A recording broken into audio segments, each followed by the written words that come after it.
Veja só que testemunho impactante. Mas antes de começarmos, já aproveita e deixa o seu like, compartilha para abençoar outras vidas, se inscreve no nosso canal e, se puder, torne-se membro para apoiar esse trabalho. Na descrição aqui do vídeo eu vou deixar o link do episódio completo que você vai encontrar no canal Crente Podcast. Então assista esse corte comigo e depois assista o episódio completo lá no canal Crente Podcast.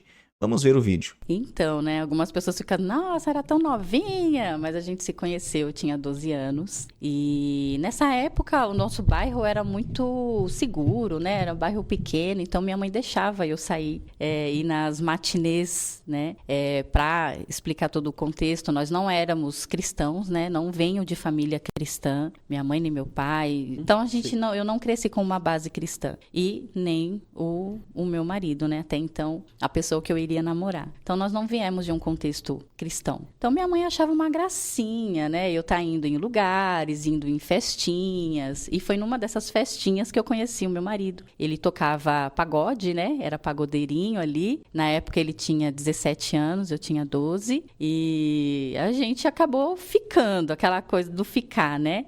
Então, ficou uma vez, ficou 2 vezes. Aí, começamos a ficar durante alguns meses. Nisso, eu completei 13 anos. E foi quando a minha mãe descobriu que nós estávamos de namorico escondido, e ela disse para ele, então, vir pedir em namoro, né? Então, ali a gente começou a namorar, eu tinha 13 anos, não era um namoro maduro, né? Já diz a minha idade, era adolescente, ele também muito jovem, então, era um namoro ali um pouco conturbado, a gente brigava por coisinhas, enfim, e com 14 anos, com 13 para 14 anos eu engravidei, e ali durante a minha gestação, com 6 meses mais ou menos de gestação, minha mãe perguntou se a gente queria, né, morar junto, se ele queria me assumir. Ali ele já estava com 18 para 19 anos, já era maior de idade, eu ainda menor.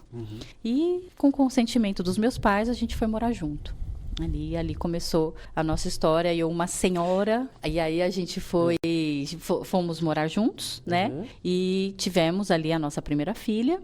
E continuamos nessa vida, ele indo tocar, eu ia com ele no samba, a gente brigava por ciúmes. Ele já tinha um perfil, né, de traição. Então, ele me traiu nessa época com uma ex-namorada dele. A gente terminou o casamento, que a gente só morava junto, na verdade, né? Eu voltei para casa dos meus pais e ali a gente ficou, acho que uns 2 meses separados. Voltei de novo com ele e ali, alguns aninhos depois, eu tive meu segundo filho. E na gravidez do meu segundo filho, nós já estávamos querendo separar novamente, porque ele dormia fora de casa, tinha uma vida muito leviana, né? Então, ali, durante essa minha gestação do meu segundo filho, foi quando eu comecei a ir para a igreja, né? E assim, o que a sua família orientava você? A me separar. A sua família mandava Volta separar. pra casa, larga esse moleque. E minha mãe entrava muito em contenda com ele. Os dois tinham um pé de guerra muito grande. Era terrível, E assim. você não Ficava não no queria. meio, porque eu tinha aquela coisa do meu primeiro amor, foi meu primeiro namorado, eu tinha uma filha com ele, né? Então, durante o crescimento da minha filha, minha mãe foi vendo a nossa guerra, né? Então, ela ficava, volta pra casa, minha filha, esse moleque não quer nada com você, minha filha. E eu não ficava, não, mas ele é meu marido. Então, fui continuando, até que eu engravidei de novo. Minha filha já tinha 5 anos, quando eu engravidei pela segunda vez. Você sempre acreditava que ele ia mudar. Que ele poderia mudar, mas eu ainda não tinha fé. Eu não tinha fé, porque eu não conhecia Jesus. Era mais por uma coisa eu acho que é uma imaturidade mesmo, né? Ou aquela coisa da conquista, né? É meu namorado, é meu marido agora. Entendi. E eu não vou largar. Ainda mais que ele era meio que famosinho no bairro, na cidade, em Cajamar, né, de pagodeiro. Então, ele tinha o grupo, era um grupo meio que tocava nos lugares importantes, tipo prefeitura, esse tipo de coisa. Então, eles eram conhecidos na cidade. Então, eu tinha aquela coisa, hoje eu entendo que era aquela coisa de posse. Entendi. Porque me fazer bem, e não fazia. E ali, quando eu engravido pela segunda vez, eu já tô um pouquinho mais madura. Eu tô com meus 20 anos, né, ele tava por volta dos seus 24, mas eu já tava meio que já saturada, né? Mas por conta da gravidez, a gente acabou ficando junto, né? Vamos seguir. E no finalzinho da minha gravidez foi quando eu conheci a igreja, né? Que meus pais estavam frequentando. E aí eu fui fazer uma visita, fui fazer outra visita, comecei a ouvir a pregação, comecei a ver, né? um outro contexto de vida ali, diferente da que eu vinha vivendo, né? Então eu comecei a frequentar a igreja. E ali eu comecei a pedir para Deus. Às vezes eu orava por ele, às vezes não. Eu comecei a aprender o que era orar. Eu não tinha tido nenhuma intimidade com a igreja antes, né? Mas eu fui aprendendo, fui vendo outros relacionamentos ali. Eu fiquei namorando a igreja uns 2 anos. Sem entregar a vida para Jesus, sem me batizar. 1 ano e meio, mais ou menos. Fiquei ali só indo. Eu ia de domingo, mas no sábado eu ia pro pagode. Acompanhar ele, né? Por que você ficava dividido assim? Porque o pagode era a minha vida. Aí Não comecei a ir para a igreja, que eu comecei a ver uma nova vida, mas eu ainda tinha medo. Sabe aquele medo que tem de, e agora? E se eu virar crente? Vai ter que deixar tudo. Eu vou ter que deixar Pronto. Isso. Então eu tinha medo, né? Entendi. Tipo, esse negócio de crente, para mim, crente na minha percepção era minha avó, que era minha avó era da Assembleia. E eu tinha pavor, porque minha avó, ela sempre pôs defeito, crítica. E eu ficava, eu ser crente desse jeito, Deus me livre. Então, quando se falava de crente, eu pensava minha avó, não quero ser igual. Mas quando eu conheci esse ministério, era diferente. Era um ministério mais jovem, as pessoas usavam calça, aquela coisa de religiosidade, né? Mas eu me sentia à vontade ali. Então, os jovens me abraçaram, apesar de eu ser mãe de 2 crianças. Eu estava na barriga e de uma menininha. A juventude da igreja me acolheu, assim, de uma forma muito legal. E ele não ia na igreja? Não ia na igreja. Ele chegou a visitar 2 vezes a igreja comigo, mas nunca mais. E aí, quando começou a crise ápice, né, o ápice das nossas crises, foi quando eu comecei meio que querer forçar ele a ir para a igreja comigo. Nisso eu já tinha me batizado. Nem no meu batismo ele foi. Ele não chegou aí no meu batismo. Mas daí você largou o Larguei pagode. totalmente. Agora você largou parei o pagode, de ir pro tudo. samba. Eu tava 1 ano e meio indo visitar a igreja quando eu parei de acompanhar ele. Aí você se batizou. Aí eu me batizei, Entendi. né, entreguei minha vida para Jesus, me batizei e ele continuou. Nisso que eu decido me batizar, eu entendi que eu não deveria mais frequentar os mesmos lugares que ele. Então, aí que aumentou a nossa crise, porque ele ia assim mesmo. Eu achava que ele não deveria ir, só que eu achava que ele não deveria ir porque eu não ia. Então, eram as nossas brigas. E ele falava, eu não tenho nada a ver com você. Se você não quer ir, o problema é seu. Eu vou. Às vezes, mesmo quando ele não ia tocar, ele ia. Tipo, não era o grupo dele que ia tocar, ele ia pra poder se divertir, beber, essas coisas. Voltava 2 dias depois pra casa. E aí, teve uma vez que eu tava orando pra Deus abrir a porta de um emprego pra ele e tal. E Deus abriu, né? Eu criei naquele momento que foi Deus que abriu, né? Porque era pertinho de onde eu morava e era um bom salário, né? E aí eu cheguei nele e falei assim, Márcio, eu nem chamava ele de amor nessa época. Na época não, Márcio, eu orei, eu fiz uma campanha. Que a igreja que a gente frequentava tinha muita coisa, essas coisas de campanha, né? Sim. E aí eu falei pra ele, eu orei, eu fiz uma campanha pra Deus abrir uma porta de emprego e olha aí, você vai trabalhar lá no frigorífico, assim. O problema é seu. Ele fez de uma grosseria. Tipo, eu não pedi pra você orar pra mim. Porque eu falei pra ele, agora a gente precisa de ir pra igreja junto pra agradecer a Deus por esse trabalho, né? Então, aí ele falou, o problema é seu que você orou. Eu não pedi pra você orar. E se você pensa, isso até ele conta, né? Se você pensa que eu vou pôr o meu pé na igreja, você tá muito enganada. Aí ele usou aquela frase bem antiga, né? Pode tirar o seu cavalinho da chuva. Ele usou essa frase. Eu nunca vou pôr os pés na igreja. Ele já fez piada na época que os pastores ficavam olhando para as partes das mulheres. Ele falava a palavra, né? Que é bem chula, né? E esses pastores que ficam olhando aí para o corpo das mulheres. Esses pastores que ficam roubando dinheiro dos outros. Ele falava assim. Então, era a visão que a gente tinha, né? Quem não frequenta igreja e não vem de uma raiz cristã, tem essa visão. Então, ele tinha essa visão. E ele achava que eu estava sendo enganada, indo para a igreja, né? Eu não tive, assim, uma mulher que me orientou, sabe? Entendi. De, olha, vai com cuidado, né? Eu ficava, você tem que ir, senão você vai pro inferno. Então, a gente brigava por coisas assim, né? Aí, às vezes, ele queria levar as crianças em algum lugar que ia ter samba, ou que ia ter de dia, aquela coisa familiar, né? Falava, pelo amor de Deus, meus filhos não pisam nesse lugar, que não sei o quê. Então, eu endemonizava o estilo de vida dele e santificava o meu. Então, tinha né? Então, ele não tinha vontade de me acompanhar. Eu não tinha aquela docilidade de falar, aquela sabedoria, né? Eu era bem briguentinha também, eu me irritava. Olhando assim, eu tinha uma certa razão, porque eu ficava vendo ele no bar lá embaixo, eu morava num predinho, em plena segunda-feira, 1h da tarde, num boteco, jogando sinuca. Então, quando ele subia pra casa, eu tava irritadíssima, porque eu queria um homem que sustentava a casa, que, né, fizesse essas coisas. Então, ele vivia sendo desempregado, ele trabalhava 2 meses, ficava desempregado, trabalhava 3 meses, ficava desempregado. Eu tava sempre passando dificuldades financeiras, pedindo coisa pros meus pais, pedindo coisa pra vizinho. Eu cheguei a pedir leite pra vizinho, porque ele pegava o dinheiro e comprava de cigarro e de bebida. Então, a gente vício, tinha, né? assim... ele era bem vício aí viciado. também. Ele era bem viciado, principalmente no cigarro. Eu lembro que ele deixava de comprar o pão dele.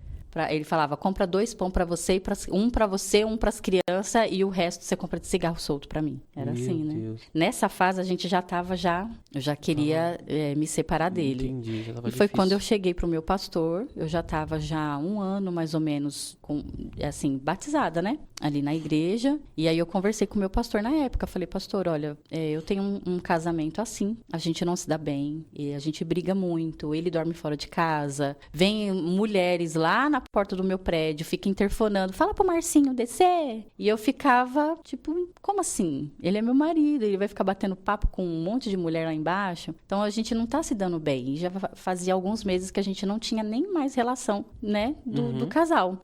Falei, olha, a gente não se toca, já vai fazer já mais de mês. Eu não tenho vontade, eu não tenho prazer nele. Eu ouço a voz dele.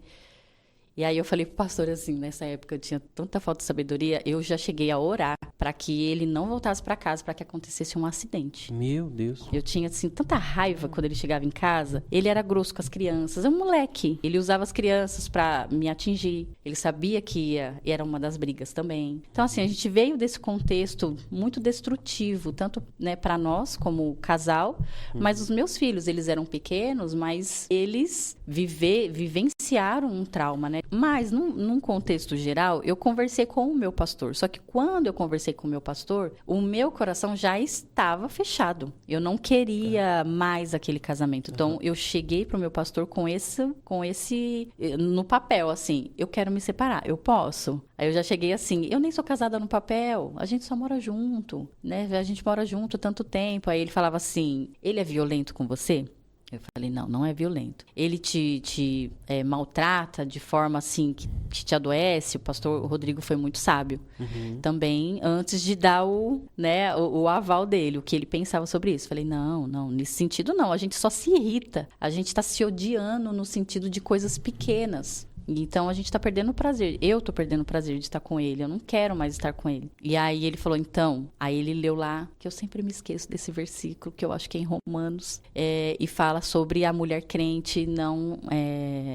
Sobre o abandono? Se o descrente consente em estar casado, né? E a outra parte é crente, então ela não separa. E vice-versa, que também tem para os dois, né? Se a mulher é descrente, mas o homem é crente, mas o descrente consente em estar casado, então não separa. E ele leu para mim isso. Ele falou assim, o Márcio quer separar de você? Eu falei, ele nunca falou que vai embora de casa, ele nunca falou que quer separar. Quem quer separar sou eu. Então ele falava, então você não separa, porque através da sua vida ele vai ser santificado. E eu não sabia como que ele vai ser santificado se eu odeio ele.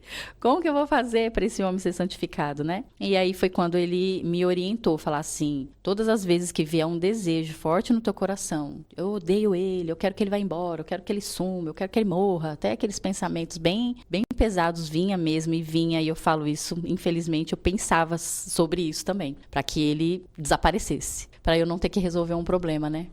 E ele falou, toda vez que vier esse sentimento ruim, você ora, dobra o joelho, faz o que você tiver fazendo, você para e ora e fala, Senhor, eu quero isso, mas que seja feita a tua vontade. E assim eu fazia, fiz assim durante meses. E aí um dia, ele dormiu 3 dias fora de casa, tipo, ele saiu na sexta e voltou voltou na segunda. E quando ele voltou já querendo se separar de mim. E aí, pra mim, foi a resposta que eu procurava. Porque eu não precisei de resolver esse problema, né? Então, ele até ficou meio assim, olha, melhor... Ele já chegou em casa assim, Juliana, eu não vou dar satisfação de onde eu tava, a gente não se dá bem, você não precisa saber onde eu tava, eu também não quero saber o que você fez nesses 3 dias. A gente não se gosta mais, então é melhor a gente cada um pro seu lado. Aí ele ficou olhando pra mim assim, esperando uma reação, como lá atrás, que eu ficava, pelo amor de Deus, não separa de mim. E pra mim foi um alívio. Fiquei, é isso, é a vontade de Deus que ele vai embora. Então, essa separação até então não partiu de mim, ele foi embora. E aí eu voltei pra casa dos meus pais, a gente desfez tudo que a gente tinha, dividiu os móveis, uma coisa vai pra você, uma coisa vai pra mim, e fui pra casa dos meus pais, com meus 2 filhos. Nisso, o meu filho do meio já era um bebê, tinha 1 ano e meio, a outra tinha uns 6 aninhos, mais ou menos. E eu mergulhei na igreja. Fui fazer a obra com os jovens, eu tinha 21 anos, mais ou menos. Entrei pro grupo de dança, de teatro, da escolinha. Coloquei meus filhos nas coisinhas que tinha na igreja, na escolinha também. E ali 6 meses, mais ou menos, 7 meses que a gente estava separado, ele começou a me abordar. Ele sabia, né, que era num bairro vizinho da onde eu morava, e eu ia a pé. Muitas vezes eu ia a pé. E ali ele ficava me esperando ali, na frente da padaria. E ali ele começou, eu vou com você até a sua igreja, eu vou com você. Aí ele queria me tocar, e eu não queria, né? Eu não queria nem ele perto. E ali ele ficava, volta pra mim. Todo domingo, toda quarta, ele ficava me esperando. Volta pra mim, volta pra mim. E eu falava pra ele, eu viro crente. Ele falava, eu viro crente, eu faço o que você quiser, mas volta pra mim. E eu falava, não quero, eu quero que você vira crente, mas não por causa de mim. Então eu fui falando isso. E isso foi passando meses. Ele até me forçou um beijo na frente da igreja. Então, aquilo piorou a situação dele, pra mim, né? Então, eu peguei mais asco dele ainda daquilo. E ali ele sumiu. Ficou uns 2 meses, assim, sem aparecer nem pra ver as crianças, nada. E ali a minha sogra, né, a mãe dele, me ligou, falou assim, ô Ju, eu sei que vocês, né, não estão separados e tal, mas você é crente, então eu queria que vocês fossem no hospital orar por ele. E aí eu fui, né, o hospital era ali mesmo, no nosso bairro, né. E ali eu fui orar por ele. Eu não sabia ainda o que ele tinha. Ela só falou, ele tá muito ruim, ele teve uma febre alucinógena, assim. E aí eu internei ele, eu não sei o que é que ele tem ainda. Quando eu fui lá, ele teve um derrame pulmonar. Água na pleura, alguma coisa assim. Então ele tava de cirurgia. Ele abriu aqui, né, pra poder sair toda a infecção que tinha ali. Ele ficou uns 20 dias internado. E nisso, eu comecei a ir. Eu fui uma vez, aí eu fui acho que umas 4 ou 5 vezes para levar as crianças para ir lá. E convidei um casal de evangelista da igreja que eu frequentava para ir lá orar por ele também. Quando ele estava para ter alta, ele falou assim, olha, eu vou ter alta tal dia e eu vou para sua igreja. Aí eu, tá bom, mas eu não levei fé, né? Ele foi para casa e eu chamei o meu pastor, que já era outro pastor. Chamei esse pastor, ele foi lá visitar o Márcio na casa dele, na casa da mãe dele. Nisso que ele vai visitar, ali, nessa visita, isso é segundo o meu esposo, ele conta que ali moveu o coração dele, do tipo assim, esse homem nem me conhece e ele veio aqui, né? Então, juntou tudo pra ele, porque eu ia pro hospital visitar ele, levava as crianças e ele fala até hoje, né? A única pessoa que não deveria ir me visitar foi. Quem tava ali comigo no dia a dia, vamos pra farra, ninguém foi visitar ele. Então, juntou o pastor ter ido visitar ele, eu fui junto também nessa visita, né? Então ele foi vendo, eu quero a minha família de volta, mas eu quero servir esse Jesus que a minha família serve. E aí ele estava melhorzinho, né? Depois da alta, depois dessa visita, ele foi numa sexta-feira e nesse dia ele entregou a vida para Jesus, nesse mesmo dia. Aí até hoje, né, tem uma das irmãs que era dessa igreja, ela fala assim, Pastor Márcio, era uma lamaceira porque misturou lágrimas com o barro do pé dele, que ele morava numa rua de barro, né? Então ele chegou na igreja ainda, o tênis ainda estava meio com terra ali, e ele chorava tanto, que molhou muito o chão, de tanta lágrima. E a Detinha que ia lá limpar. Ela fala, eu limpei suas lágrimas. Ela fala assim, brincando, né? Então ali ele teve mesmo, ele fala, né, que quando eu via ele chorando, eu pensava assim, remorso. Eu tinha uma mentalidade um pouco, muito resistente. Ela tá chorando de remorso. Ele era bravo, ele era grosso. E tem o contexto dele, né? de infância dele. Então, ele tem todo um contexto. Não foi criado com um pai. Então, ele não teve um exemplo de como ser marido, como ser pai. Né? Então, ali ele estava encontrando uma paternidade em Deus também. Então, juntou tudo ali, ele se derramou. Ainda mais estava tocando aquele louvor, né? Do Eu quero de volta o que é meu. Foi bem nesse louvor que ele se jogava no chão, assim. Ele precisava de Cristo. Eu pensava que era remorso, que ele estava ali, mas ele estava realmente passando por uma transição ali, um encontro, né? De um vazio buscando ser preenchido de alguma forma, né? Mas nessa hora ainda você estava resistente ainda, né? Total. Aí, todos os domingos, ele estava indo para a igreja. Aí, essa igreja que a gente participava tinha um costume na benção final de pedir para abraçar. Abraça seu irmão do lado, né? Abraça Jesus que está em você e abraça seu irmão do lado. Pois ele, da onde ele estava, ele saía para vir me abraçar. E aí ele me abraçava e chorava, molhava todo o meu ombro, o meu cabelo, e eu ficava fugindo dele às vezes, nos domingos. Era na mesma igreja que você aceitou a Cristo? Na mesma igreja que eu aceitei Então a Cristo. todo mundo ali conhecia? Todo mundo conhecia tudo. Entendi. Conhecia, alguns era até de histórico de infância dele, que cresceram na mesma rua. É uma igreja do bairro, né? Então todo mundo ali meio que se conhecia mesmo.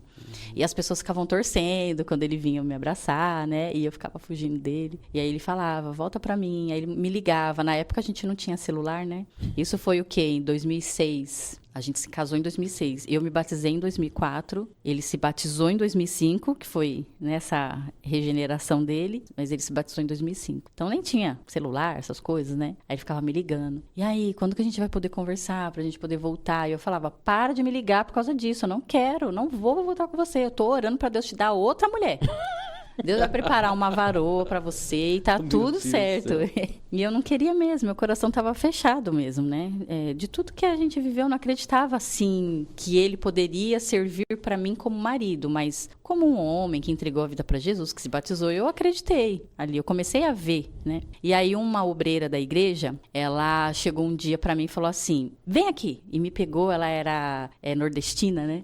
Bem arretada, e aí ela chegou assim, me segurou nos dois braços, no corredor da igreja, no banheiro, assim, perto do banheiro, e falou assim, eu quero que você desperta agora. Você já imaginou? O Marcinho não tá vindo aqui agora? Tá. Você acha que ele veio aqui por acaso? Ele poderia entregar a vida pra Jesus em outro lugar. Aí eu falava assim, ele veio aqui por causa de mim. Ela, mas você tá vendo que ele tá andando aqui com Jesus agora? Então pensa, Juliana, se você encontra uma pessoa, você é jovem, tem uma boa aparência, um jovem vai se interessar por você aqui. Ele tá no altar, ele é músico, ele tá sendo visto. A jovenzinha vai ficar de olho nele também. Daqui a pouco ele começa a namorar com uma pessoa, você começa a namorar com outra pessoa, como é que vai ser isso dentro da igreja? E eu falava, mas ele não é nada meu mais, ele só é o pai dos meus filhos. E aí eu comecei, eu não queria mesmo. Ele não me incomodava a presença dele na igreja, mas eu também não sentia nada. Não sentia vontade da gente voltar, nada. Então eu via ele ali, eu ficava assim, ai, Deus vai me dar coisa nova. Eu queria um homem novo, um homem diferente. Eu pensava em várias outras coisas, menos voltar com ele. Não era um plano meu mesmo. E aí, depois desse despertar dessa mulher, né, dessa obreira, a Eudinha, ela falou assim, então imagina a cena dos seus filhos divididos, né? E aí eu fiquei pensando, que feio, né? Não sei, mas será? E aí eu fui passar o Natal na casa da minha avó, da Assembleana. Fui passar lá, ele ficou na casa da mãe dele, fui pra casa da minha avó, que era no interior. E fui assistir um culto na igreja dela. Era pra ser uma pastora pra pregar, porque era um evento, né, de fim de ano, e essa pastora não foi, a própria pastora da igreja foi que ministrou. E ali ela ministrando e tal, eu não tava nem ali. Por quê? Antes de eu ir pra casa da minha avó, que foi no mês de dezembro, ele tinha começado um propósito. Ele ia começar um propósito que ia começar em janeiro. Então ele falou assim, quando passar as festas, eu vou começar um propósito com os jovens de janeiro, que vai começar em janeiro. Você não quer começar a fazer comigo? Eu falei, não quero. Mas você não quer nem orar? Eu não quero nem orar. Não quero voltar, não quero nem orar por isso. E tá. Aí eu falei assim, então faz o seguinte. Ele insistiu. Falei, faz o seguinte. Quando eu voltar, aí a gente vê o que a gente faz. Quando eu voltar da casa da minha avó. Aí a gente vai passar o ano novo na igreja. Depois do ano novo a gente vê. E nisso eu tô lá na casa da minha avó, lá na igreja. E a pastora tá lá pregando. Essa pastora ficava trocando olhar comigo, que eu sei que era o Espírito que tava nela, né? Espírito Santo mesmo. Porque o olhar dela atravessava o meu e eu... Meu Deus, que essa mulher tá me olhando. Só que naquele momento eu tava assim, ai caramba, eu tava angustiada. Quando eu voltar, eu vou ter que conversar com ele. O que vai ser? Eu tava com a minha mente lá no que eu tinha conversado com ele. Será que é isso mesmo? Será que o Senhor quer? Essa mulher falou assim, você, aí do fundo, você tá pensando, será que eu vou? Será que eu não vou? A resposta é sim. Deus manda dizer que sim, que ele já transformou o coração dele. Falou assim, meu Deus, que é mais claro do que isso, né? Aí eu fiquei vidrada ali naquilo, eu fiquei, será que é isso? Será? Então, quando eu já voltei com esse entendimento. Foi Deus que falou através daquela mulher. Ela falou que a resposta é sim. Aí eu falei pra ele, então eu vou começar o propósito lá no monte com você. Só que eu acabei não começando. Deu umas coisas erradas, eu tinha filho pequeno, né? Não consegui, eu consegui ir já na terceira semana, antepenúltima semana do fim do propósito. E foi nesse momento que Deus ali restaurou o meu sentimento, porque eu falei para o Senhor assim, Senhor, eu vou fazer esse propósito com ele, já tá no finalzinho do propósito, já tava em fevereiro já. Eles fizeram acho que 21 encontros, alguma coisa assim no monte. Eu não fui em quase todos. E eu falei, eu vou subir no monte e se for a vontade do Senhor, eu peço pro Senhor colocar um amor novo no meu coração, que eu olhe para ele de uma forma diferente. E aí eu fui pro monte com ele. Nesse dia, e isso é a fala dele, né? Ele tinha pedido para Deus que Deus desse um sinal para ele, que a minha resposta fosse para voltar para ele, que a minha resposta fosse sim, e que isso fosse um presente de aniversário para ele, que é o aniversário dele dia 11 de fevereiro. E nisso era sexta para sábado, porque subiam no monte à meia-noite, né? Então era do dia 10 pro dia 11. Ele fez um pedido dele, sem comunicar comigo. E eu lá do meu lado. E lá no monte, eu fui tomada, né? Eu não sei, a gente não... Coisas espirituais a gente só vive, né? Não tem nem como explicar. Então eu tava de um lado do monte, ele tava do outro, lotado de jovens, né? Tinha os irmãos tudo lá. E eu só me lembro de eu parada do lado dele, grudei no braço dele e eu comecei a entrar no mistério lá e agradecendo a Deus porque a gente iria voltar ao nosso casamento. Aí foi aquele mover, então a gente fez nesse dia do monte, a gente já desceu tomando a decisão então de como que vai ser a nossa volta. Seus filhos torciam para vocês voltarem? A minha filha entendia um pouquinho mais, né? Tinha 5 anos, tinha 6 anos. Era tão pequeno. Era pequeno. Ela entendia um pouquinho mais, ela queria o pai, né? Entendi. Queria que a gente voltasse. Mas o outro tinha 1 aninho e meio, 2 aninhos. Entendi. Eles não pensavam muito, mas a minha mãe estava bem segura, assim. Minha família, né? Insegura quando a gente voltou, quando a gente tomou a decisão de voltar. Eles ficaram inseguros, estavam. Meu pai não tanto. Meu pai tinha um pouquinho mais de uma visão, assim. Ele sempre falou, ele vai ser pastor, meu pai falava. E eu falava, quem conhecia ele não tinha como, sabe assim? Você olha para uma pessoa, hoje, lógico que a gente tem uma visão mais espiritual, mas você olha para uma pessoa e não tem como. Era assim que eu via ele, né? E minha mãe também. Mas, enfim, a gente desceu do monte já tomando as decisões de como que a gente ia fazer. Então, a gente entrou num acordo que a gente ia voltar a namorar, que a gente não ia morar junto, né? Que a gente ia namorar, depois a gente ia casar. E aí, ele falou, então, eu vou lá na sua casa, vou te pedir em namoro de novo pros seus pais, como se fosse a primeira vez. E assim foi. A gente voltou, ficou esse 1 mês aí meio que decidindo de como que ia ser. Quando foi em julho, a gente casou. Aí, casamos no cartório, casamos na igreja, de vestido de noiva. Aquele primeiro pastor que tinha me incentivado a orar, ele foi, os dois fizeram, né? O que visitou ele, que foi o primeiro pastor dele, e batizou ele, e o que me batizou, né? Os dois fizeram o nosso casamento. Foi, assim, um momento muito, muito legal, assim, muito bonito, né? E da gente, da reconciliação ali, da restauração. Meus filhos foram a Daminha e o pajem, né? Minha filha entrou como florista, meu filho levou aliança, bebezinho. Então foi um momento muito, muito bonito, assim, né? Foi simples, mas foi, nossa, agora sim, agora eu vou ter o meu casamento dos sonhos, né? Ali foi o que eu coloquei toda a minha expectativa nesse casamento, que a partir daqui vai ser perfeito. Só que não, né? Porque até a gente se entender como pessoas, porque ele se converteu. Eu também estava ali, convertida 1 ano antes dele, que não quer dizer nada, né? Mas ainda 2 pessoas ainda cheias de coisas, de manchas ainda, de traumas, né? De coisas não faladas, de problemas não falados. Então, a gente só foi seguindo a vida. E dali que a gente se casa e ele vai se aprofundando mais na obra, eu também. Aí eu fui levantada como líder da dança, da coreografia da igreja. Ele foi levantado como líder do louvor, porque ele é um bom músico, né? Foi levantado como líder dos jovens. Ele começou a ter empatia pela pregação, começou a se apaixonar pela pregação e ele começou a se entender como um pregador também. Ele, um ótimo conselheiro, então ele entendeu, esse é o meu chamado. E foi conversar com o pastor viu que realmente ele tinha, né, esse chamado pastoral. Já estávamos há 2 anos, assim, casados, né, e fazendo a obra juntos. E aí o pastor enviou ele para poder fazer o estágio ali, na nossa sede na época, né? E a gente começou a nossa caminhada pastoral, né? Fomos auxiliar primeiro, como pastores auxiliar numa igreja, depois auxiliamos outra, até que viu que ele tinha a capacidade de assumir uma igreja, de dirigir, né, uma igreja, até então uma congregação pequena. Essa denominação que a gente fazia parte é uma igreja que tem várias igrejas no Brasil, né? Em outros estados também. Então mudava muito a gente de lugar, né? E ali a gente assumiu a primeira igreja, ficamos um tempinho ali, eu acho que questão de 8, 9 meses.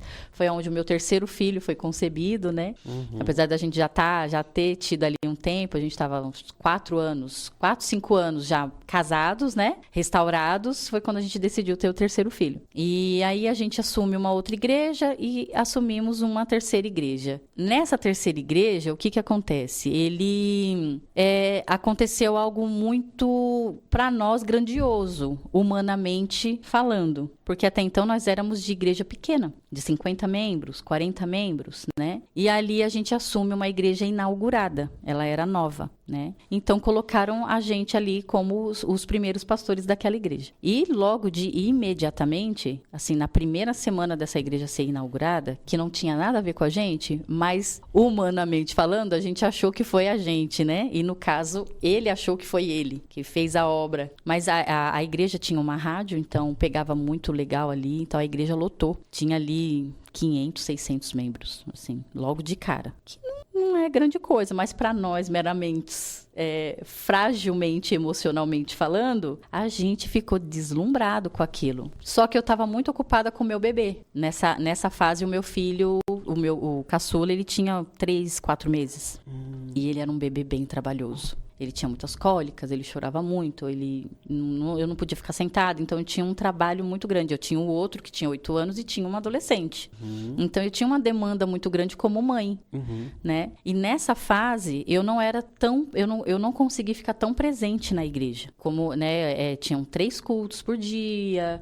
Então, a demanda da igreja era muito grande e por eu ter um bebê, eu acabava ficando mais em casa. Então, eu ia nessa fase, né, unicamente. Eu ia uma vez na semana e no domingo eu escolhia um horário para ir. Então, ou eu ia de manhã ou eu ia à noite. E eu fiquei assim por um período, até o meu bebê eu amamentava ainda. Então, eu não tinha um lugar ali, era igreja nova, não tinha, como que fala? Tipo, sofá, não tinha um escritório, né? Um lugar confortável para mim. Sim. Então, eu ficava mais em casa. Eu morava no mesmo bairro da igreja, mas eu ficava mais em casa nessa fase.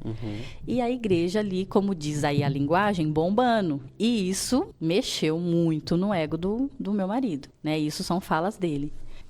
A vaidade sobressaiu ali. Ele fala assim que ele teve esse declínio, né? E nisso, uma irmã da igreja começa a se aproximar dele, a cuidar dele, né? A ficar bem próxima. Mas ele fala que ela, em momento algum, deu sinais de dar em cima dele, sabe assim? Foi uma questão dele mesmo. Ele quis. Aquele ego, aquela vaidade sobressaiu a vida espiritual dele. Então, ele se sentiu no direito de se apropriar da pessoa. E começou a investir ali. Começou por elogios. Olha, hoje eu vi você lá, tava com uma roupa assim, tava bonita. E ela era carente, ela já tinha sido casada, tava separada.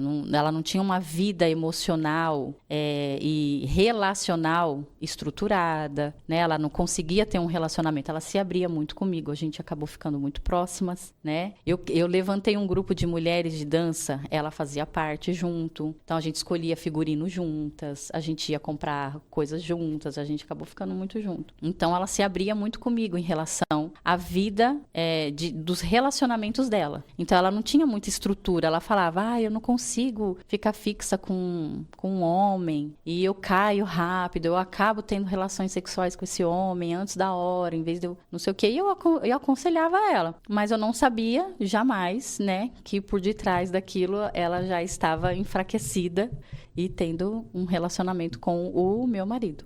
Então, ali eles começaram um caso. Logo de início, assim, a igreja era nova e acho que com 5 meses de inaugurada, eles já começaram a ter um caso. Foi um caso bem longuinho, assim, eles ficaram juntos. E ali ele se sentiu no direito de ter um caso com ela, mas era meramente, assim, eu não desconfiava, jamais, né? E ali ele começa a ter ali o caso dele e tal. Mas como que era o relacionamento de vocês dois? Era bem apático. É. Era bem apático. Eu estava sempre cansada.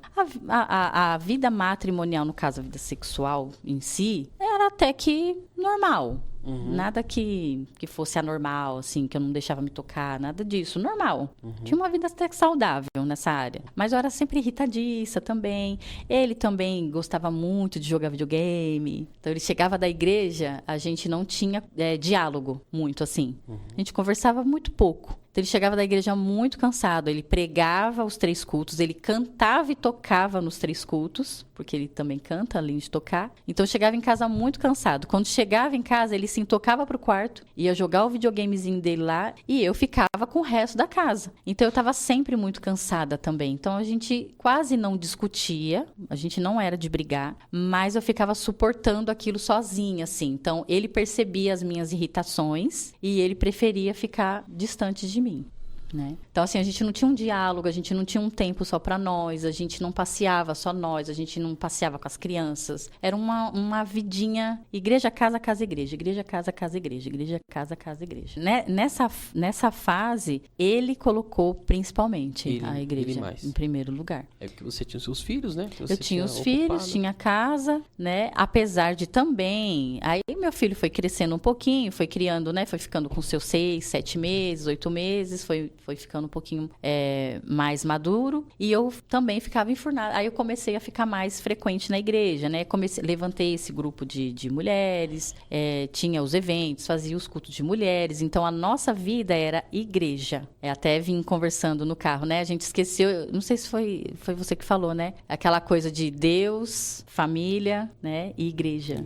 Então, a gente colocou Deus, igreja e família, né? Se eu não tiver enganada, eu acho que a gente colocou igreja, Deus, família, né? Porque a gente estava deslumbrado com aquilo, igreja cheia, ficava gente de pé, né? A igreja tinha 400 lugares, ficava gente de pé, muita gente de pé, dos 2 cultos ficava gente de pé. Então, aquilo deslumbrou muito, né? Mas não me atingiu na questão de vaidade desse sentido. Eu só ia, mas quem era o principal ali na demanda, e nessa época ele também dava aula de teologia, e levava os obreiros para monte, fazia propósito, ele não existia como marido, né? Só que em tudo isso, essa irmã estava presente, então ela se tornou quase a secretária, praticamente a secretária da igreja, né? Então ela cuidava muito das apostilas, das coisas dos estudos, então ela estava sempre em contato. Da semana ela estava todos os cultos à noite, que de dia trabalhava, mas no domingo ela morava na igreja. É uma pessoa que ficou muito próxima, né? A princípio com o coração mesmo, de fazer a obra, né? De estar ali, de ser prestativa. Eu sei fazer, eu entendo, né? E ela entendia das coisas, então ela começou a cuidar dessa parte. Então ali eles ficaram bem mais próximos, né? E eu comecei a reparar, já estava já há um tempo, já acontecendo, mas eu achava que o meu marido seria uma pessoa incapaz de fazer por causa de todo o histórico. Então, assim, ele lutou por mim. Ele lutou por esse casamento. Eu cheguei a pensar, sei lá, tem um olhar estranho entre eles. Eu cheguei a pensar, tem um olhar estranho. Ah, mas só que não. Com certeza não. Eu ficava assim, na minha guerra interna. Eu voltava pra casa com aquilo. Ficava, será? Não, não tem coragem. De tudo que a gente já passou, da forma como ele tentou me conquistar, né? Ele não vai ter coragem, imagina, é um homem de Deus. Olha, pregação desse homem, imagina, não tem coragem não. Então, eu ficava nessa, aí eu acabava me relaxando, deixando mais à vontade, né? Ficava, não é nada. Mas quando a gente estava para se despedir dessa igreja, nós estávamos sendo transferido para outro estado, né? E aí a gente fez, acho que umas 3 despedidas desse lugar. E ali nas despedidas eu comecei eu acho que é ela que gosta dele. E eu comentei isso com ele. Falei assim, amor, eu acho que ela gosta de você. Tão inocente, né? Aí ele, você acha?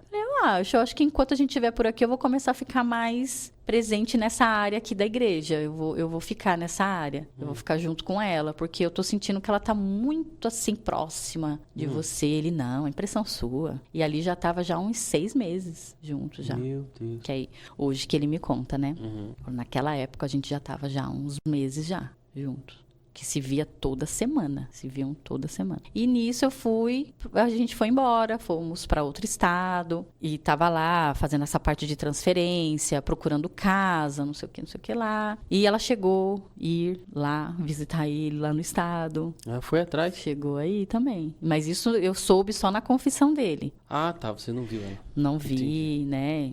O caso tava tão, assim, profundo, né? Enfim, passou alguns meses que a gente já tava lá. Eu comecei a apertar, porque eu comecei a ver ligações, telefonemas. Eu falava, mas por que ela tá te ligando? Você tá doida? Ela não tá me ligando. Aí eu ficava, mas eu vi o número aqui. E eu ficava, será que eu tô ficando doida? Acho que tô ficando doida. Aí eu começava a me questionar também. Porque o homem, quando ele quer ser convincente, né? Consegue até deixar a mulher pensando que ela é uma maluca, né? Então, a forma como ele falava, eu ficava, não, então eu tô doida. Aí a gente descobria outra coisa. Aí via conversando no Facebook. Aí nessa época já tinha o Facebook. Aí quando eu entrava no Facebook, tava tudo apagado. Eu ficava, mas por que apagou? Eu vi que tava conversando com ela. Aí comecei, tá acontecendo alguma coisa? E aí ele se sentiu pressionado. Isso foi poucas vezes, não era sempre. E eu nunca quis brigar, porque a gente já veio de um contexto difícil. Então eu ficava assim, se eu pressionar demais e ele brigar, a gente tava vivendo estável. Um casamento estável. Sem brigas, mas sem muitas emoções. Sem romantismo também. Normal. Aquela coisa de casa, igreja, igreja, casa. Mesmo lá nesse outro estado. A gente já não era dirigente. Ele estava como auxiliar da sede principal do local. E ali a gente estava vivendo normal. Foi quando isso é ele que me conta, ele fala que ele começou a se sentir pressionado, né? E a própria palavra começou a esmagar ele. Aí ele chegou em mim e falou, você tá pronta para ouvir uma coisa que eu tenho que te contar? Quando ele me falou isso, eu já pensei. Só que antes disso, eu já tinha orado para Deus, porque nisso que eu tava desconfiando, alguma coisa tá acontecendo. Eu falei pro Senhor, eu falei assim, Senhor, se aconteceu alguma coisa, se ele teve a capacidade de me trair, ou pelo menos, talvez ele esteja somente trocando mensagem ou alguma coisa assim, seja o que for que ele fez, eu perdoo. Eu já tinha colocado isso no meu coração. Porque, no fundo, eu achava que não tinha capacidade de ter me traído de fato. Pensava, acho que só flertou, só um flerte, só alguma coisa assim, mas mesmo assim iria me magoar, né? E quando ele me contou que não foi apenas, né, uma traição, mas foi um caso que ele teve, aí eu fiquei, e agora? Eu posso ir embora? Porque ele mesmo me falou. Ele falou assim, ó, agora com tudo isso que eu te contei,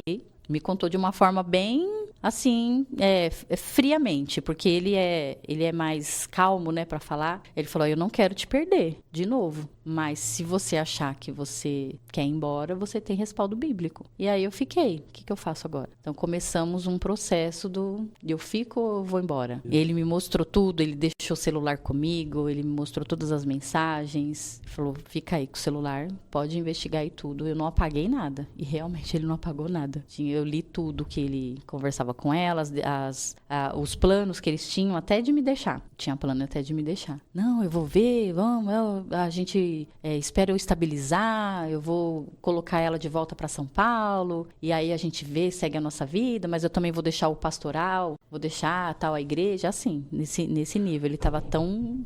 Ele explica, mas eu acho que nem ele mesmo sabe assim.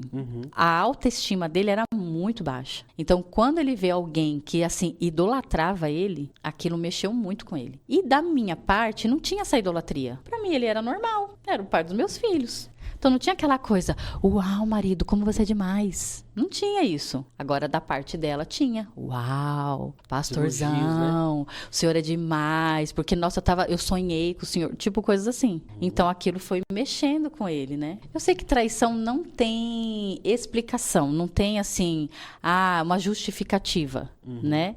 Tem, lógico, tem a parte do caráter, né? É uma coisa muito egoísta de se fazer, né? Uma pessoa que trai, ele fala isso, eu fui egoísta. Eu estava pensando em mim, no que eu iria sentir e no que eu iria viver aquele momento.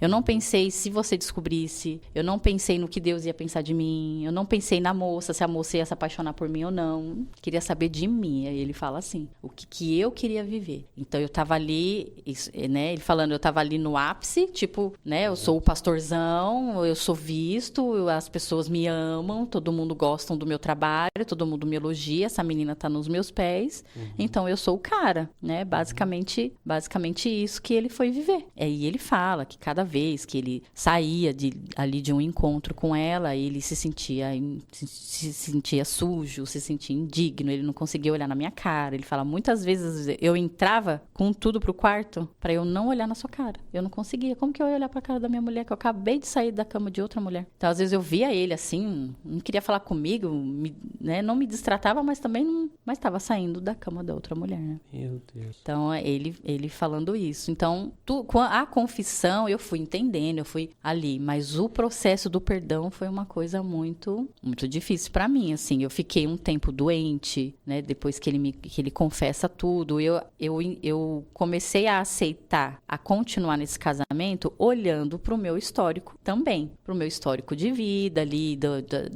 de quando a gente começou, de toda a nossa história da restauração, os nossos filhos, o meu terceiro filho, que foi tudo planejadinho. Então, eu olhava pra nossa família, de tudo que a gente tinha construído, ficava, vai acabar assim, né? Então, eu vou tentar olhar pra quem ele é. Isso, eu tive esse pensamento sem ter conversado com ninguém, era uma coisa minha. Então, eu comecei a pensar nele, ao invés de só pensar em mim, no que eu estava sentindo. Eu sentia raiva, eu sentia nojo, pensei numa vingança mas só ficava planejando, né? Mas, enfim, depois quando isso foi meio que... A adrenalina foi baixando, né? De tudo. Eu comecei a olhar pra ele, do tipo assim, por que que ele fez assim? Por que que ele teve essa capacidade? Da onde saiu isso? Eu comecei a olhar pra ele como pessoa. E aí eu ia pra palavra, né? Perdoar os inimigos, né? Orar pelas pessoas que te fazem mal. E ali eu falei, ele me fez mal, mas eu tinha amor por ele. Então, eu vou amar ele no sentido de começar a enxergar o dentro dele, a mente dele. E ele dizia, né, que ele me amava, que ele queria sim ter feito aquilo, porque ele quis, mas que ele queria a redenção, ele queria, né, o meu perdão. E ali a gente começou num processo novamente, num monte um propósito no monte novamente. Tudo na nossa vida foi no monte, né? Nossa restauração foi no monte. E aí ele me fez o convite também. Vamos orar no monte?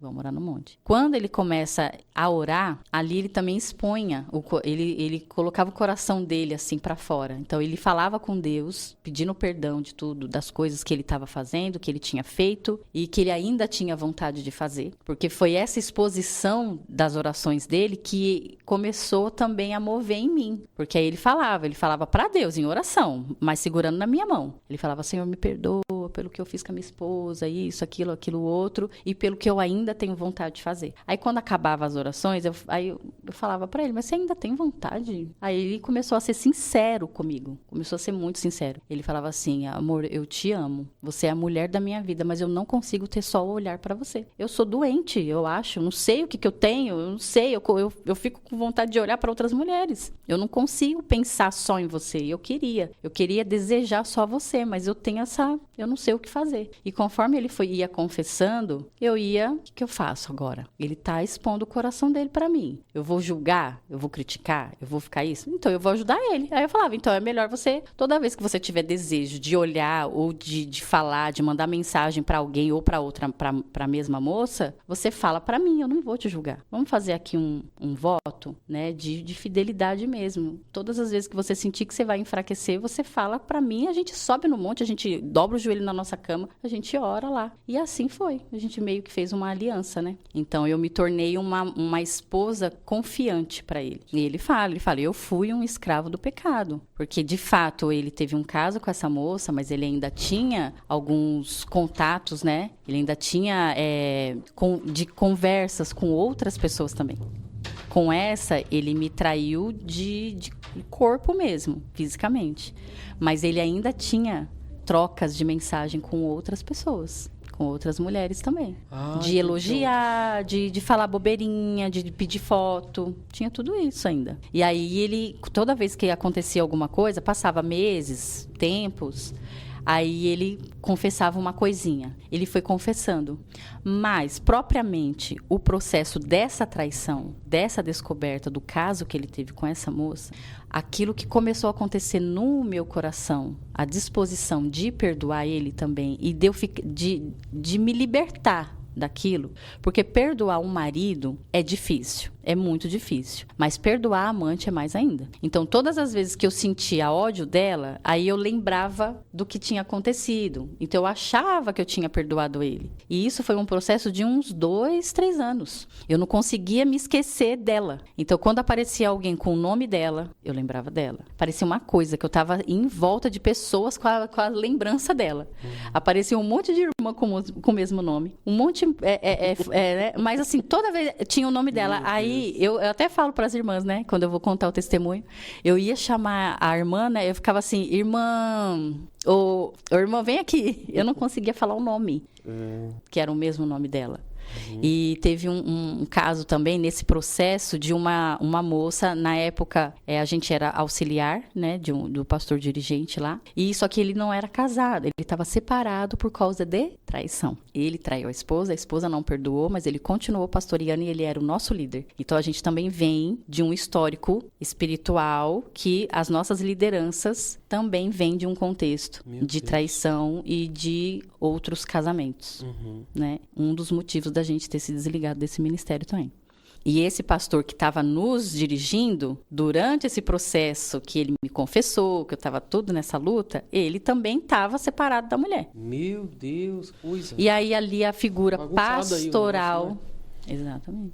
A figura de mulher da igreja era eu, né? Aí esse pastor, que era o diretor, ele falou assim, pastora, me ajuda a atender as mulheres, porque sabe que eu tô solteiro, não sei o que, não sei o que. E eu comecei a fazer atendimento. E um dos primeiros atendimentos, logo, né, depois desse processo, foi uma mulher que me procurou para falar que ela era amante. Aí ela falou assim, olha, eu tô aqui, eu preciso confessar para alguém. E eu senti em você essa confiança que eu preciso de confessar para alguém que não vai me julgar. Eu não tô acreditando. A irmã veio pedir conselho para você e ela era amante. Ela era amante e de um pastor. Meu Deus. E de um pastor. Só que ela não era da obra. Ela não era da obra. Ela era membro, assim, Sim. da igreja. E quando ela começou a me contar, eu com um olhar, assim, muito singelo para ela. Só que a minha mente ficava assim, meu Deus, o que eu vou falar para ela quando terminar? O que eu vou aconselhar ela? Eu, de fato, hoje, agora, para falar aqui, eu não lembro o que foi que eu falei para ela. Que foram tantas coisas assim, qual foi o conselho que eu dei para ela? De fato, eu não consigo lembrar. Eu só lembro da gente se abraçando, eu orei com ela abraçada, eu tive que amar ela. Aí eu falo até pro meu marido, eu falo para as pessoas, eu falo assim, quando eu aconselhei ela, eu comecei a pensar na moça que foi a amante dele. Por quê? Eu sei, é mau caráter, teve pontos, assim, momentos que poderia ter saído, ter fugido, né? Ter negado, ter dito não, poderia, mas escolheram fazer o errado. Mas atrás disso tudo tem as suas feridas, né? E o que me ajudou a começar a ser liberta de tudo, de todo ressentimento, de toda a mágoa, toda aquela coisa que estava me pesando, eu fiquei magra, eu fiquei doente mesmo, assim, respiratório, da respiração, porque eu não respirava. Dia e noite eu pensava naquilo, então a minha respiração começou a ficar ruim. Ninguém entendia o que eu estava vivendo, porque eu não falava, eu estava sempre assim, eu passava as camisas dele, eu estava fazendo comida, e estava passando por tudo, né? E aí, a partir desse momento que eu atendo essa moça e tal, eu comecei a pensar assim, e se eu me colocasse no lugar dela? Digamos que eu fosse a amante. Se eu tivesse a vida dela e encontrasse alguém que, sei lá, que eu me identifiquei. De repente, será que eu também não cairia nessa cilada, né? E aí eu comecei a me colocar, assim, meio que no lugar dela também, me colocar no lugar dele. A Nívia Soares foi pregar nessa igreja que a gente estava ali. Ela louvou e ela foi louvar. E ela ministrou. E durante a ministração, ela começou a falar, ela falava muito sobre perdão. Muito sobre perdão. E ela falava assim, quem você pensa que é para não liberar perdão? Olha você, né? Olha para você. Quantas vezes você precisa de ser perdoado por Deus? Né? E começou a ministrar algumas palavras. E aquilo eu fiquei, caramba, eu vou ter que perdoar essa menina. Eu vou ter que perdoar. E teve uma hora que a Nívia falava assim, quando você estiver de joelhos, fazendo qualquer tipo de oração, e vier o sentimento ruim dessa pessoa, que não sei o que, ora e fala o nome dessa pessoa. Fala o nome dessa pessoa, porque você orar pelos seus inimigos, a oração aproxima, e não sei o que. Começou a falar sobre o poder da oração. E ali eu comecei, né, juntei com o atendimento que eu atendi a amante, fui juntando as coisas, falei, eu acho que é isso que Deus quer de mim. Eu vou começar a orar por essa mulher e eu vou começar a abençoar a vida dela. Porque antes, que eu não falei, assim que eu descobri que meu marido confessou tudo, passado uma semana, eu liguei pra ela. Eu tava sem voz, eu tava totalmente ruim. Eu liguei pra ela, mas eu amaldiçoei a vida dela. Eu saí do prumo. E quando você fala, né, parece que sou calma. E nesse dia, eu me desestabilizei. Eu liguei pra ela, eu falei até palavras que não é palavra de crente. Eu amaldiçoei mesmo. Falei pra ela, essa boca que te abençoou durante 1 ano e 3 meses é a mesma boca que vai te amaldiçoar agora. E comecei a amaldiçoar a vida dela. Falava pra ela, todas as vezes que você for traída por alguém ou alguma coisa ruim acontecer na sua vida, você vai lembrar de mim. Acontecer qualquer coisa ruim, você tropeçar, você vai lembrar de mim. Aí eu comecei a falar assim, um monte de bobeira. Pois no mesmo momento desliguei o telefone, né? No mesmo momento eu chorei, fui pro sofá. Por um acaso minha Bíblia estava no braço do sofá. Eu não me lembro se eu estava lendo antes, não me lembro. Eu sei que a minha Bíblia estava lá. E eu dobrei o joelho assim no chão e chorando lá. Aí eu peguei a Bíblia, coloquei aqui no meu colo, fiquei olhando pra Bíblia, chorando. Eu abri assim, de qualquer jeito assim. E saiu numa palavra lá que a vingança era de Deus, né? Que ele vingava, que a justiça, alguma coisa assim. E aí eu fiquei, ai meu Deus. De alguma forma eu entendi que eu tinha que pedir perdão pra ela. E eu não tive coragem de ligar. Na época, eu mandei SMS, que não tinha aquela coisa, era só Facebook, né? Mas para ser rápido, eu peguei e mandei um SMS pedindo perdão para ela. Falei para ela, eu retiro tudo que eu falei. Deus mandou eu te pedir perdão. Aí ela me respondeu minutos depois. Amém, minha pastora, eu te perdoo.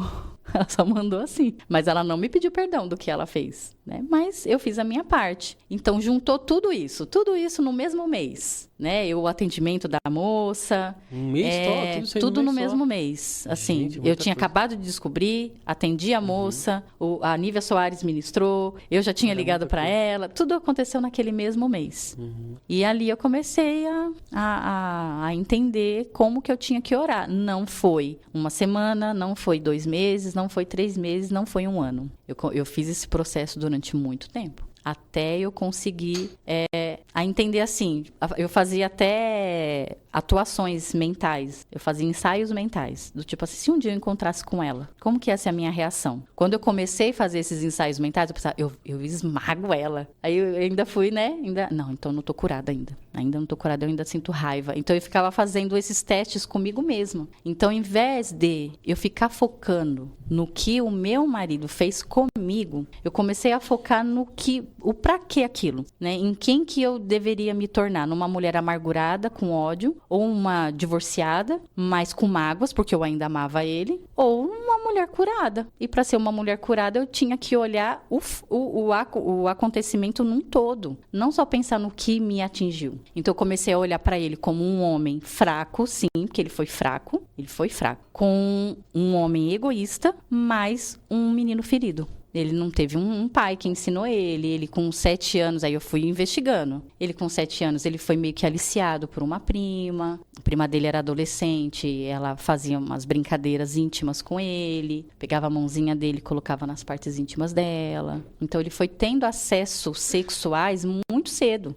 Com 8, 9 anos, ele assistia filme pornográfico com os primos, adolescentes. Aí com 13, 14 anos, ele começou a tocar na noite. Ele já foi sexualizado cedo, né? Muito cedo. Então, eu comecei aí eu fico, eu tô entendendo por que ele tem essa luta, que ele não consegue ter o olhar voltado somente para mim. Então, eu comecei também a enxergar ele, não só a minha dor. Então, quando às vezes eu converso com mulheres sobre que mulheres foram traídas, algumas acham o cúmulo. Pensa que eu tô romantizando a traição, mas não é romantizando a traição. A traição não é só apenas falta de caráter, né? Tem algo por trás daquela traição. Então, quando eu trato nos meus atendimentos, a maioria dos meus atendimentos é tudo casal que sofreu traição, né? Em conflito, nesse sentido. Então, eu busco esse olhar, tipo, olha por trás disso, o porquê. Você pretende perdoar? Se a pessoa pretende perdoar, porque, biblicamente falando, ela tem respaldo. Se ela, por causa dos vossos corações endurecidos, Deus permite a carta de divórcio. Mas se essa mulher, não, ele é meu marido e eu vou ficar com ele. Se você vai decidir perdoar, então perdoa de verdade. E aí, eu tenho essa proposta, né? Porque eu usei no meu casamento. Então, eu decidi perdoar, então eu decidi perdoar de verdade. Eu não fico trazendo à tona. Nem no começo. Hoje, muito menos, né? Porque já fazem 14 anos que isso aconteceu. Tem bastante tempo. Fazem 14 anos, né? Meu filho tem 15. Na época ele tinha... Quando eu descobri, ele já tinha 1 ano e pouco, né? Então, fazem 14 anos que isso aconteceu. Mas já lá atrás, eu já tinha essa mentalidade do tipo, pra que eu vou ficar trazendo? Primeiro que eu não queria que ele ficasse lembrando. E ele ter que fazer de novo. Porque se eu ficar toda hora, onde você vai? Me dá seu celular. Não, eu passei por essa fase também. Eu passei por essa fase de investigadora nata. Eu investigava o celular dele todo. Ele me pegava várias vezes no flagra. Ele ia tomar banho e pegava o celular dele. Aí ele abria a porta, eu tava mexendo no celular dele.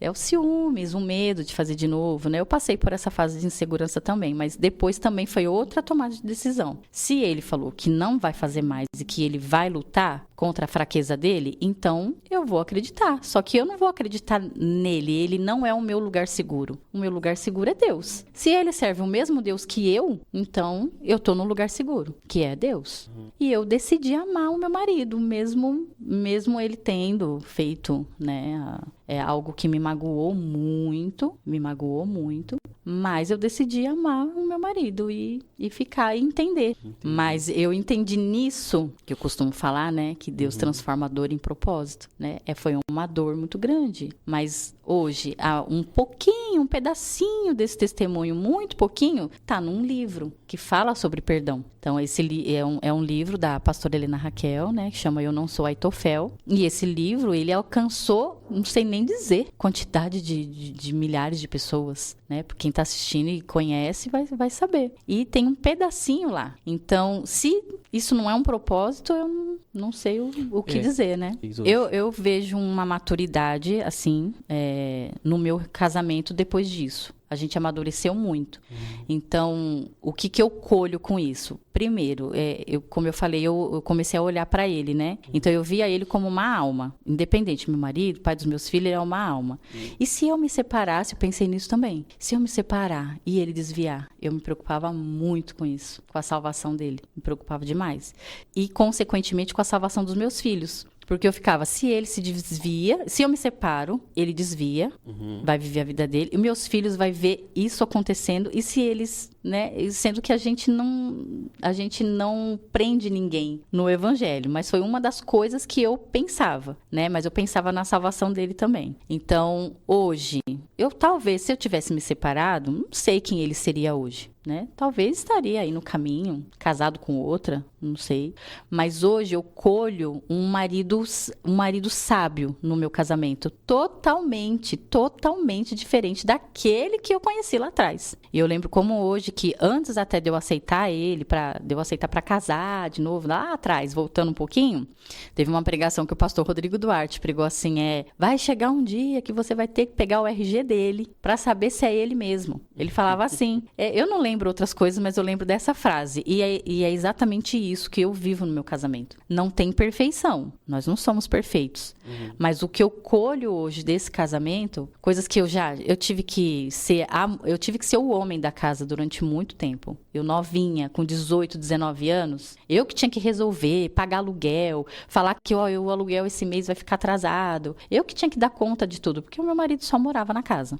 Depois de crente, depois da restauração, ainda um pouquinho. Eu tenho um temperamento mais quente, ele tem um temperamento mais frio, então eu acabava meio que sendo... E na nossa permanência após isso, ele foi vendo que ele precisava ser o homem da casa. Então, ele precisava olhar para mim como mulher, e tudo isso fez com que ele fosse tendo força para poder ser fiel em tudo. Não só fiel como marido, mas fiel ao marido bíblico, né? Que é o marido que ama a esposa como Cristo ama a igreja. Então, eu colho isso dele hoje, né? Não sei se talvez eu tivesse...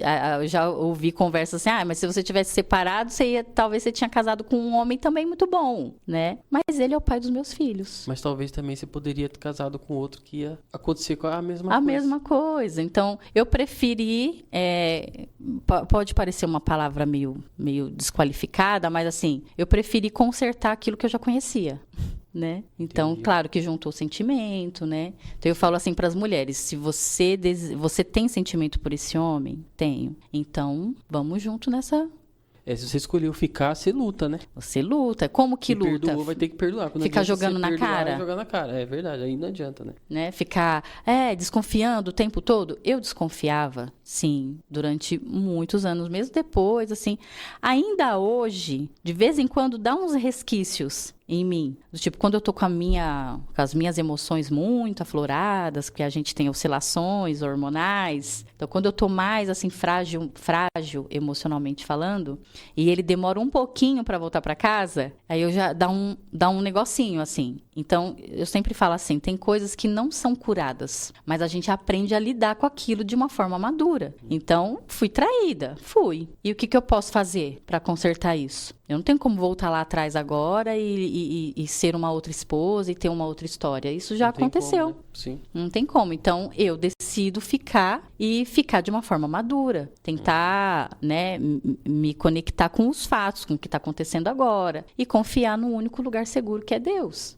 Então, eu também tirei um fardo de culpa de mim, porque por um bom tempo eu também me culpei do tipo, eu devia ter prestado atenção, eu devia ser mais presente, eu devia isso, devia aquilo.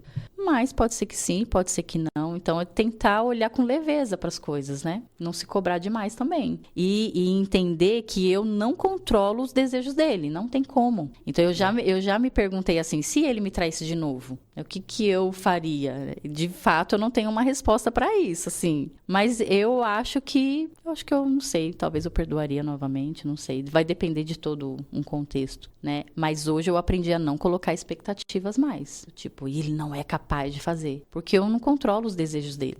Até mesmo porque cada um vai responder por si. Exatamente. Não é verdade? Então, ele é maduro, ele é adulto. E chegou uma fase que eu ficava atrás dele, né? Assim, na igreja, uma irmã encostava nele, nem fazia assim, eu sabia porque a gente sabe qual que faz o tipo, né? Tipo, essa deve fazer o tipo, essa daqui não, essa daqui pode deixar que não vai rolar. Mas qualquer tipo de mulher que chegava assim, ainda mais quando eu via que fazia mais ou menos o estilo, eu já colava do lado, já ficava ali atenta, mas só que ele se sentia um pouco mal, porque ele percebia que eu tava ali, mas ele também não falava. Hoje a gente conversa sobre isso de uma forma mais natural, mais leve, né? Aí ele fala, eu me sentia assim, que às vezes, tipo, eu nem tava pensando em nada, mas você tava mais pensando do que eu. E aí acabava colocando coisa na cabeça dele, né? Então, assim, a gente não tá isento disso. Tem gente que fala, eu não trairia, eu nunca faria isso, eu nunca faria aquilo, mas de repente faz outra coisa. Exato. Né? Mas é que você tem coragem, você teve coragem hoje de vir aqui e contar. E meu marido de me abençoar para estar aqui. Porque eu falei para ele ontem, eu falei assim, amor, eu vou lá e eu vou falar de você. Aí ele tá... Ele nem... o quê?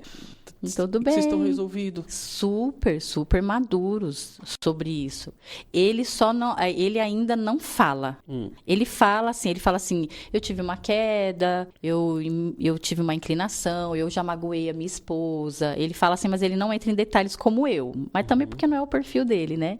Mas eu converso com ele assim, eu falo assim pra ele, vai chegar um momento que vai ser tão importante você falar. Por quê? Porque ele pode mostrar pra outros homens que isso, infelizmente, pode acontecer, mas que ele tem uma chance, posso dizer, uma esperança de se redimir, né? Então, a forma como eu fui tratando ele ali, de permitir ele falar as coisas pra mim, de confessar, foi ajudando isso. Ele também reconhece, ele fala, que foi ajudando ele a olhar pra ele. Ele começou também a fazer uma autoanálise dele. Então, quando a gente conversava muito sobre isso, ele automaticamente, ele ia falando, ele ia se ouvindo. Então, ele ia fazendo uma análise dele também, do comportamento dele e aonde que ele tinha que amadurecer. E ele foi vendo que eu fui menino nisso aqui, tava sendo um menino aqui também. Então, ele foi vendo, poxa, rejeição na infância, não teve validação lá atrás, na infância, foi criado de casa em casa, não foi criado com a mãe, né? Então, assim, ele precisava o quê? O ego dele tá o quê? Eu preciso de validação.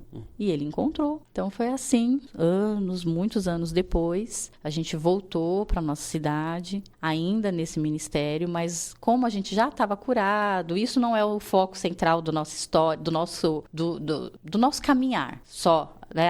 Só foi a traição, né? Mas a gente já estava assim curado de tudo, de várias coisas que aconteceu na nossa vida, e a gente foi entendendo que a gente não a gente não combinava mais com o ministério que a gente estava. Onde a gente começou num ministério menor, com outro entendimento, né? Com uma outra mentalidade, e ali a gente está ali cuidando do povo. Assim, eu vejo hoje, eu falo assim, na presença de Deus mesmo, assim, que hoje o nosso casamento é curado, é maduro e foi restaurado. Mas também a gente não põe expectativa. Entendi. Eu ponho minha expectativa aí em Deus, né?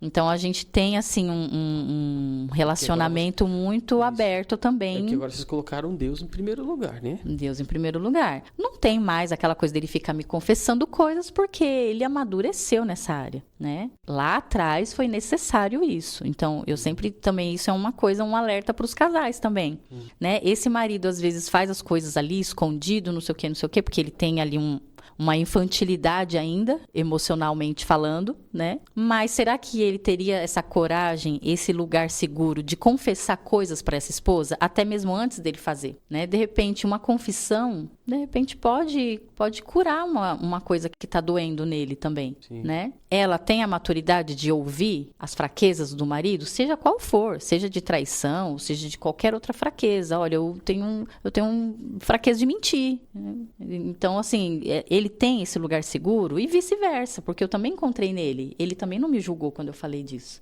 Não deveria nem me julgar também, né? Sim.